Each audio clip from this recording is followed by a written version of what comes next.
Hello, everybody. I'm just hanging in right here, and I just wanted to talk to everyone. If you hear the sound of my voice, I want you to quickly share this message. My name is Father Emmanuel Dirichukwu, and of course, for those who may not know me, I'm the spiritual director of the Pentecost Adoration Ministry. I really want us to talk. So, if you can hear the sound of my voice, I want you to quickly share this message. We need to talk.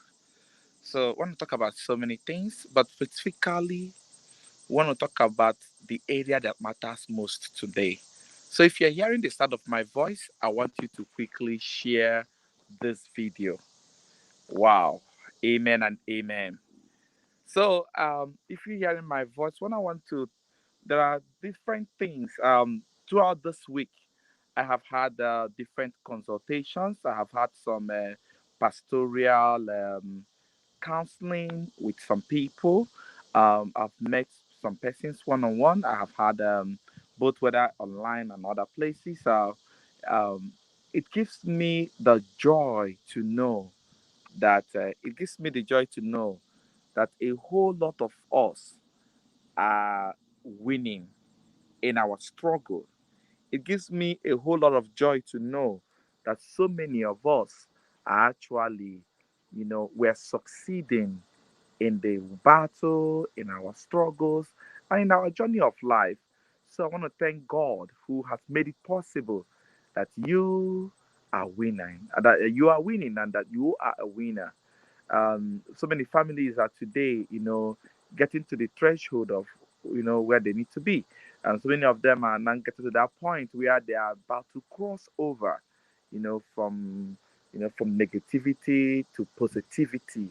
You know, there are some people when you look at their life, when they look at themselves, they cannot say they have actually recorded any success, and that doesn't mean that they are not successful. Simply, just I think the fact is that in their own way, they have not. They seems not to have recorded success. So today, as we gather, I wanted to talk about few things, even before the ministration of this night. Like I said, if you're hearing the sound of my voice, you can quickly share the message. If you're hearing the sound of my voice, you can quickly share the message. I'll probably want to put I'll probably want to put this like this. That way it may be better for me to handle. Um, but if you are able to, if you can just quickly share the message, I'm gonna take a walk and just we just talk about a few things.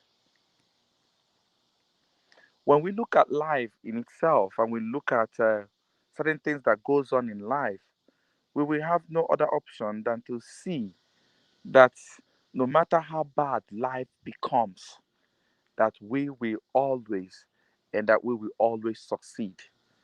No matter how life is challenging, no matter how the challenges of life, we are meant to succeed. So I want to know what part of life are you what part of what are you experiencing in life? I want to know um I want you to ask yourself how far have you been able to succeed? You see, success is something that God has always planned for all his people. But for you to be successful in life, for you to be successful in life is to say that you are happy in the Lord. For you to be successful in life is to say that you are happy with the Lord. And what it means is also that God is happy with you. This is the secret of success and this is the secret of life. To be happy in the Lord and that the Lord is looking upon you and he is well pleased with you. Today, I want to talk about happiness in life. I want us to talk about it. Ask yourself, are you happy? You've been looking around, you've been walking around, you have different things going on for with you, but can you really say that you are happy? If you say you are happy, you must have a reason for being happy. There is something that is making you happy. There is someone that is making you happy. There is an experience that is embedded in you that can never be erased by sadness. So, even as we are talking right now, I want you to think about this question: am I happy? Some people, when you don't have food in your house, it makes you sad sometimes. Sometimes when you don't have, when you are for some persons who are married, um, when things seems not to be going as planned, it can also cause some unhappiness. So maybe one of the things to really raise is, what is it that is making me happy? Or maybe if you are not happy, you can actually ask yourself, what is it that I have to do to be a happy man and a happy woman? What makes me happy might be different from what makes you happy. But what we have in common is the giver of happiness, the source of happiness. That is God. God is the common denominator of happiness.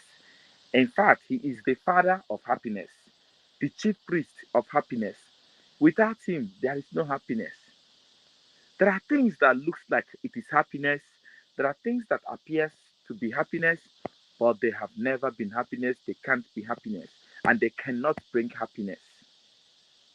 So, if God is the common denominator, the giver of happiness, I want you to ask yourself if you are truly, truly happy. When I say if you're happy, I mean, are you really, really happy?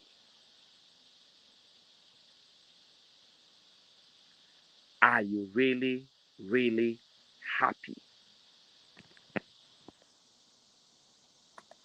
Let me begin with family, because it looks like, let me put it this way. It looks like if you are coming from an unhappy family, it affects almost everything about you. Of course, for you to talk about family, for you to talk about yourself, you cannot talk about yourself outside your family, whether you are married or not. Once you come from a very unhappy family, there is no way you can deny you. There is no way you can you can talk of being happy without settling certain things. Family is one of those areas and one of those factors that you must consider when you talk about whether you are happy or not. You cannot be happy by yourself. Happiness is meant to be shared. So if you are happy and your wife is not happy, your children is not happy, my dear, you are not happy. You may think you are happy, but the happiness is not complete. And look at that happiness, it might be temporal. Oh, yes. If you are the only one happy in your family, the rest of the people are not happy. Maybe you think you are the head of the family, you are getting what you want, commanding everybody, everybody is obeying you. Um, everything you want is working out for you as a man.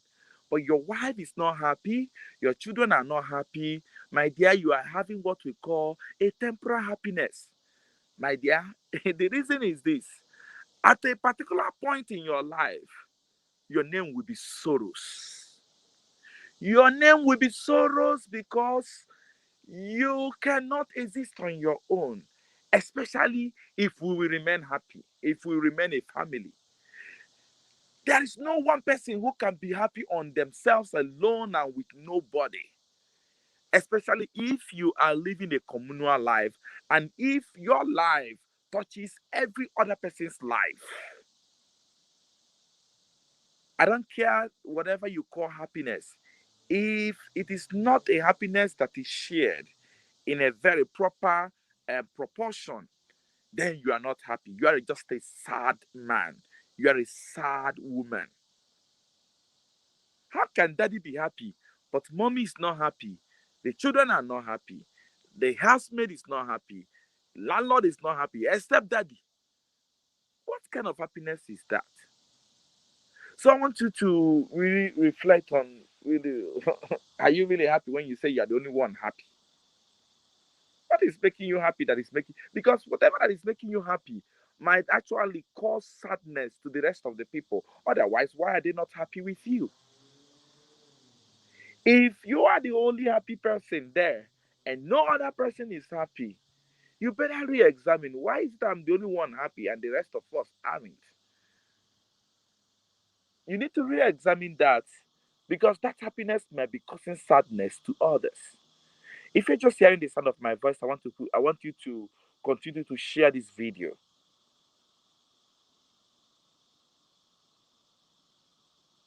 Some people don't care about other people's happiness. They just want to be happy. And so they mind their business, and whatever they do to keep the happiness going, they will surely do that. I don't know if you can call yourself friends. Some people call themselves friends, but in their friendship, there is no happiness. In their friendship, you know, somebody is enjoying over the sacrifice of all the other. And I think I learned that in some relationship that I kept some time ago. When you are trying to be a friend to somebody, you sacrificing to keep the relationship. It costs a whole lot to keep a relationship.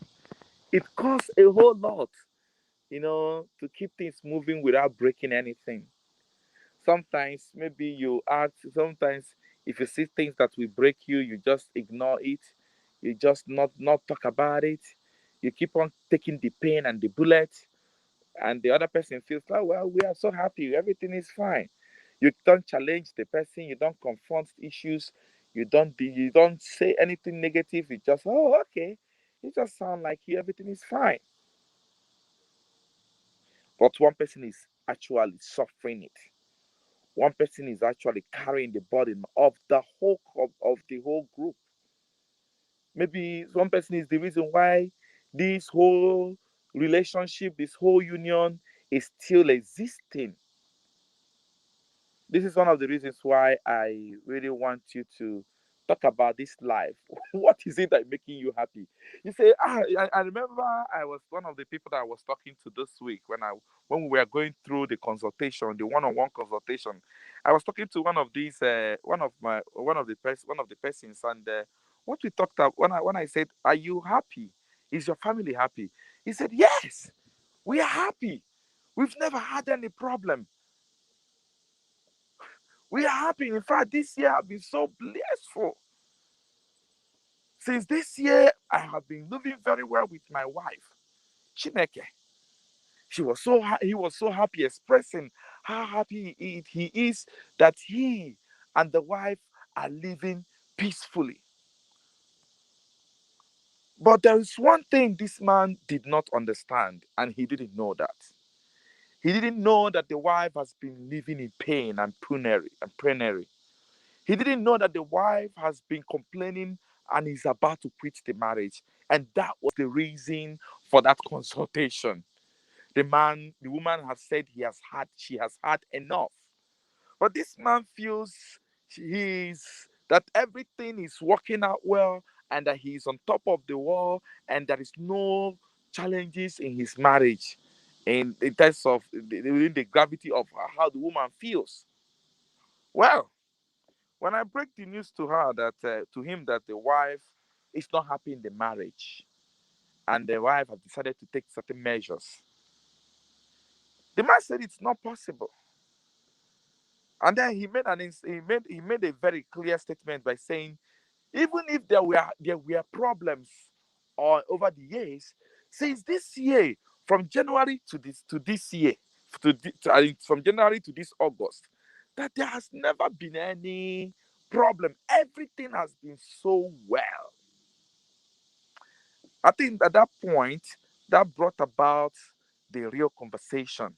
So I began to talk to him um, about I kept on throwing. I started throwing questions. Questions like, "Are you sure that she is happy?" She said, "Yeah." He said, "Yes. My wife is happy with me. I'm happy with her. We never had any problem." I said, "How do you know?" He said, "Because there is no problem. We agreed on everything, and everything is working out well." I said, "Well, okay." I said, "Maybe I said, maybe you need to hear from your wife. I said, would you like me to invite your wife? She said, yes. He said, I can invite her. So I put the wife online immediately. And I asked the wife to tell me to tell the husband what what she told me. And the reason for that, for the sake of clarity, the reason for that is that when the wife was speaking about, what she was going through, how she was going through abuses, and how she was going through emotional stress, how she was going through hard time with the husband. I said, the husband is not the kind of husband that listens. The husband is not the husband that listens or allow people to talk. The husband is somebody who does not listen, who does not respect, who feels like he's on top of the world, and everything he says must happen. If you say something different, that's it. So that was the kind of picture of the husband he has, and the husband doesn't have a good mouth. The husband is always the kind of husband that fight and fight and fight and fight. So when I sat with this, when I asked the wife to not tell the husband, what's going on, the husband then decided. When I asked the wife to say it, the wife then told the husband everything, like they have never had peace. That the only thing had what happened was that towards December last year, she promised herself that she will no longer be herself. She will no longer tell the truth, express who she is. She will no longer, getting to the point where they will argue or fight, or to the point where she will continue to receive the insults in the level and in the manner in which she has been receiving insults in the past decade, in the past few years, and the past years they have lived together. So she has decided to remain quiet, to follow foolishly and stupidly, to obey the orders of her husband, and to just do anything that will not bring problem. And that was how she has been living until this point, that she has decided she no longer wants to be involved in this marriage. In fact, that she no longer wants to continue this relationship. The man was shocked. You know, when the man wanted to interrupt, I begged him to just be quiet so that he can get all the points, and then he can respond. And I told him also that it was not a court case, and that she wanted to say that because she didn't know how to say it to him, because the man will never listen. So I was able to calm him down. He listened for the most part, but then he became very angry, and but he was very angry, but he was so shocked and surprised. That was the least thing he ever expected. He never understood that this woman also was playing along with him, but that was not who she is, and that was not the kind of marriage he wanted to enter. Now, I want you to, before I continue, I want you to know something, child of God, that you and somebody is not quarreling or fighting does not mean that you and him are in good terms. That you are lording it over everybody and nobody challenges you doesn't mean that what you are doing is right or that they are happy with you. Sometimes people just distance themselves from you simply because they don't want your trouble, and because your trouble does not worth it. And sometimes you are trying to beg people for friendship, and people run away from you simply because they have read you and they look like they know you. So, who wants to go into a relationship of headache? Some of us are not mentally or physically, stable to keep relationship. I'm not even talking about marriage. I'm talking about simple friendship. This friendship, this my bestie, this my baby. There's some of us who are not mentally stable to keep such. Some of us have a different kind of temperament that Ha! I don't know who else you can mingle with. It is just like somebody who is on today and off tomorrow, on and off, kind of like a Nigerian NEPA light, power company. So, you know, even though you may not be having problem with people, but you really have to, at different times in your life, ask yourself, how do I contribute positively to the relationship I have with other people? Do I listen to them? Do I empower them? Am I positive? Am I allowing people to have access to me? Am I allowing people to talk, to have the courage to talk to me? When they talk to me, can I listen? When they talk to me, can I be part of, even if I don't agree, but I still give them the opportunity to prove their point, or even give them the opportunity to actually do the thing. It doesn't matter whether I like it or not. I must not like everything. You must not like everything other people do. You must not do what every other people do. But they should be able to have the opportunity to do it. They should have the opportunity to express themselves. Are you giving them these opportunities? Are you creating such room? Are you involved in the building of the community, or are you autocratic? Are you a one-man show kind of person? And there is a reason for collegiality, there is a reason for togetherness, and there is a reason for community. Now, when I spoke with this family, when the man had this, the rest of the things are stories because I don't want to talk about it. I speak with a lot of people, especially with relationship though. But the woman told the man that it's over. Part of it is that this man is one of those men that always threaten the woman that she will leave, that he will divorce this marriage, he will divorce her, he will do this. The woman kept on getting threat and threat and threat. One of the things that this woman did, which I didn't know until when the woman started telling the man, was that the woman says to him, I said, I don't want anything from you. You can have the house. You can keep this custody of anything you want. I just want to pick my bag and leave. Take. The man, when the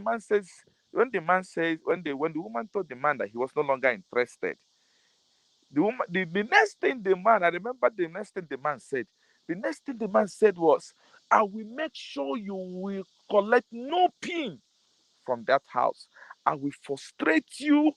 I will make sure that you will never get anything, Kobo, nothing from that house. The woman told the man, said, called, told the man, said, I'm not interested in anything we all had together, not even what you personally have together. I'm a poor woman. All I need is my peace. All I need is my peace.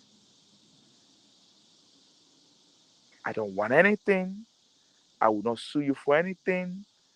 I want to take my blood, take my sweat, take my labor, take everything.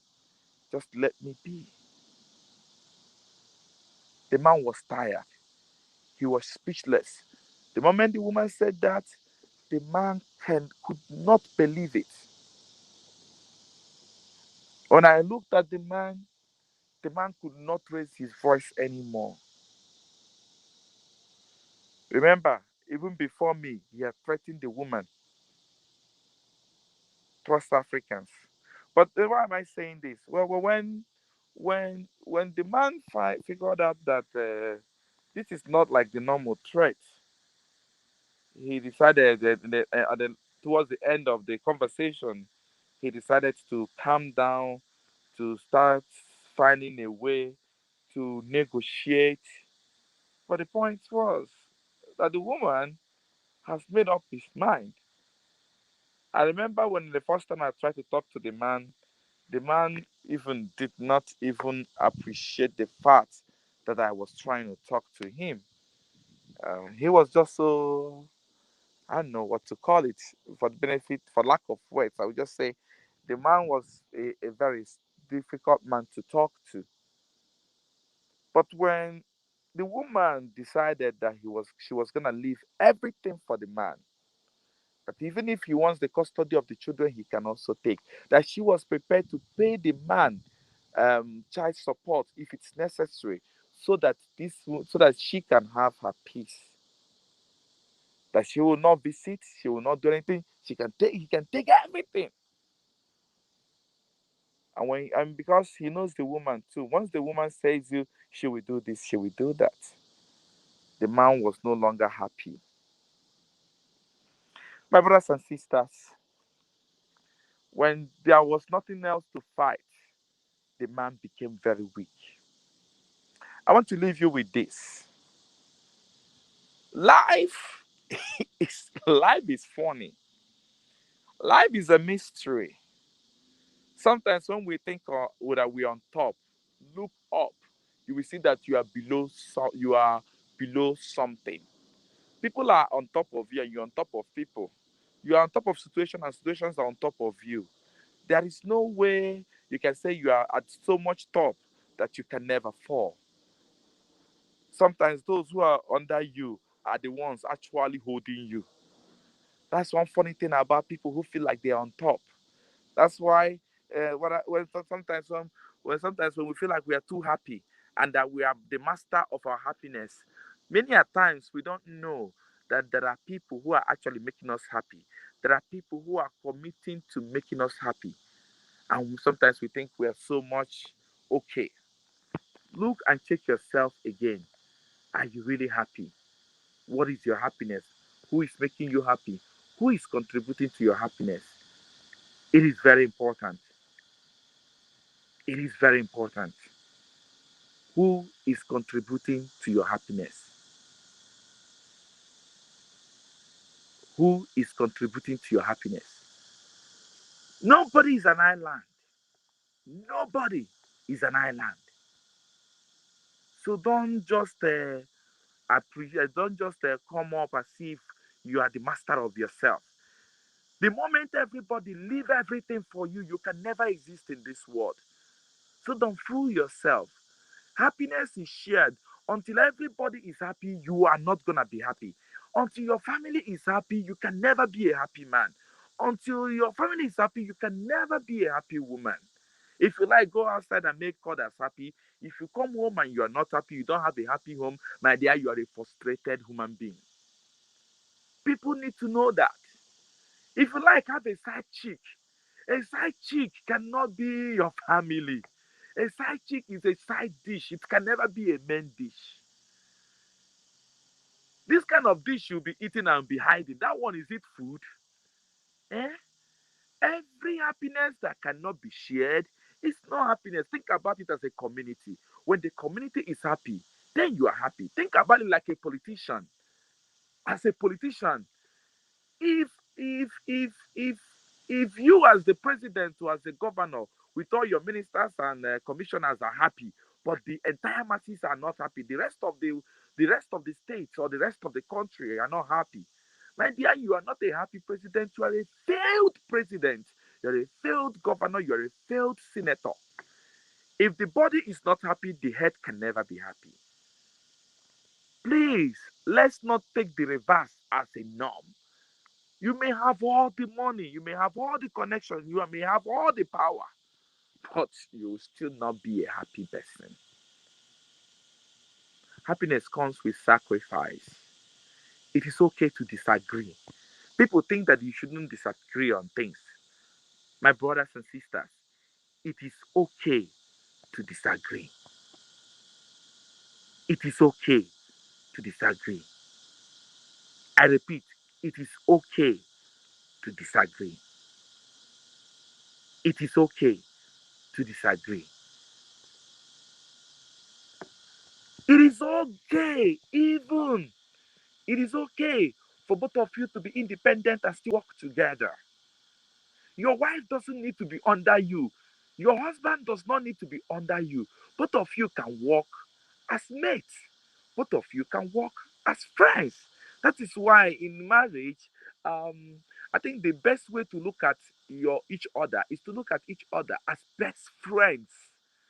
I repeat, the best way when you look at each other in marriage, the best way to look at each other in marriage is to look at each other as best friends. My dear, if you see the other person as your best friend, I mean, when you are doing best friend and best friend, all these best friend thing, do you look at one as inferior, or do you look at one as lesser, or do you look at one as superior and the other one as No, you look at each other as equal. You look at each other as one. You look at each other as one who is looking for the interest and the best interest of the other person. So until you start seeing each other as best friends, I don't know how you will be happy. If you are looking at your husband as your senior brother, if you're looking at your husband as your father, it's not complete. It's because Papa have his own way. The role of a father is different from the role of a best friend. Until you get to that level where you can see each other as best friends, the role of a papa, the thing get 1K leg like that. The role of a elder brother. Brother, good morning. Brother, can I fetch water for you? This Nigerian or African brother thing.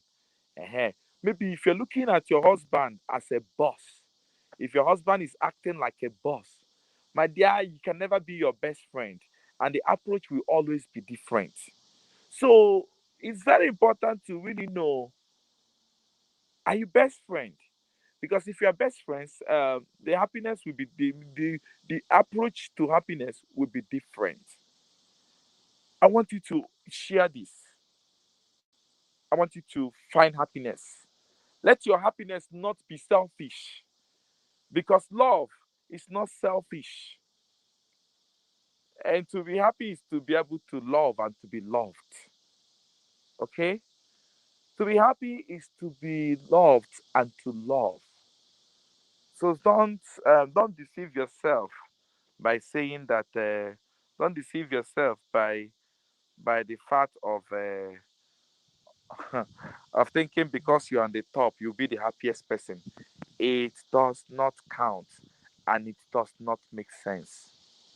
I'll be joining you at 8 p.m. today. We're gonna be praying for families again. You remember, I'm still on the note of family deliverance. We have not. This is what we are trying to do, is to prepare everybody for family deliverance. But the teaching has already begun. The teaching has already begun. So please, I want you to join me at 8 o'clock. We're gonna be saying some prayers together. Your family has to be happy. If you are a man, try and make your family happy. Don't create your own nature of happiness, because what you think is happiness might not be the kind of happiness your family needs. So you need to pay attention to what your family needs, to the area in which the situation of your family maybe needs to be addressed. You need to look at the condition and the situation of your family members. You need to talk to them. You need to dialogue with them. You need to have one on one. Honey, Nwamo, my daughter, my son, let's have a chat. They should be your friends. They should be your best friends. They should be your you should confide in them. You should trust them. Look, a negative wife, a negative husband can never ever bring happiness to the home. I don't care the kind of happiness she has. She can never bring it to the table, and everybody will permanently enjoy it. No, the ones you're negative, and everything that follows the force, it's up to 1 million. It's all gonna be negative. Please talk to your family members. Talk to your friends. Find out if they are happy. Find out what makes them happy. Find out where they are. Find out what they need. Find out how you can be of help. Find out how you can bring happiness to them. Let it come from them than giving them what you have, thinking that that will make them happy. Look, I'll give you an example as Father Emmanuel. In 2000 and I believe it was 2017, some group of women in state of Michigan wanted to sponsor my vacation. In fact, they looked at me and they know that I was tired and that they, according to them, they wanted me to have some rest and just go and catch fun. They wanted to make me happy. Actually, they were honestly interested in making me happy. They wanted to give me, they wanted to go out, spending no big amount of money. You know, when you go to a five-star hotel, go to the beach, eat all sorts of food. At that time, I was still building my school. Of course, I'm still building my school even now. But when I was building that school, I looked at that point too. It was almost by this time that year, in 2017 or 18. So I told them and I looked at them. I said, I thanked them. I said, it would be good to go to vacation, but I don't know how I will go to vacation, knowing very well that my children will not have a classroom to begin school in September, which is a month from the time. I don't know how I will be eating a good food or even going through having a ship, a cruise with, going to a cruise or even spending very beautiful time in Florida. At least it will cost me at least 2,000 plus, to go for vacation by myself. I said, knowing very well with $2,000, I know that they were, but as far as I know, the way they prepared it, it will cost them about 5,000. These particular people that were, these particular two individuals, it will cost them about 5,000 to get me to send me there. I said, I couldn't see myself enjoying this kind of vacation, knowing very well that there is a need and that my children have no place to stay. My children is not will not be happy. And if my children are not happy, I will not be happy. Their education were important to me. I needed to have a roof over their head. I needed to make sure that their teachers. So I told them, I said, thank you for what you are offering me. I don't want to reject it, but I don't. I know that you want me to be happy, but I said those things will not make me happy. I have a need. Then I asked me, well, what's the need? And I told them, I said, do this for me. I will be happy. That will be my best trip. In fact, I will trek to Florida. I will have a I'll have a better vacation. And truly, thank God they were able to, they were able to give me, whatever they had. I sent it to Nigeria. And within 1 month, the children had a classroom. And that was the best vacation. That was the best vacation. I still left my house and went somewhere else to rest. I still had the rest. Now I was sleeping like a baby. And they themselves were happy because I actually was happy. They saw that I was happy. Everybody was happy. They looked at me, they knew what I wanted, and they gave me exactly what I wanted. And that made me happy, and everybody was happy. Please, if you want your family to be happy, give them what they need. You may not like what they like, but if that is what they like and it is good, it does not harm you, it does not harm anybody, it doesn't harm them, give it to them. They must not do what you like. You must not like what they like. That's the problem. You must not like what they like. Leave them alone. Just support them. And I think that is all that we need. That is all that you need. I'll see you at 8 p.m. Have fun. Be prayerful. I'll see you in prayers by 8 p.m. American Central Standard Time. I think that will be like in the next 23 minutes. And we join in prayer. So be there if you want us to join in praying with you. God bless you. And Almighty God bless you, the Father, the Son, and the Holy Spirit. Amen. See you.